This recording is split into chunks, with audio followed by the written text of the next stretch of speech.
Arch Linux and Gentoo are both beloved by Linux power users, but they offer different philosophies.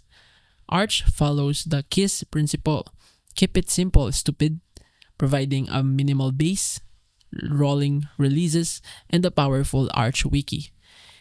It's great for users who want control without compiling everything from source. Gentoo, however, is a source-based distro that lets you compile your entire system with custom flags, offering unmatched flexibility and optimization.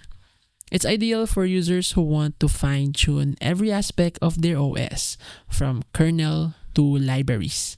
Arch is faster to set up and easier to maintain, while Gentoo offers deep customization and performance tuning. If you want a balance of control and convenience, go with Arch. If you crave total system mastery, Gentoo is the ultimate playground.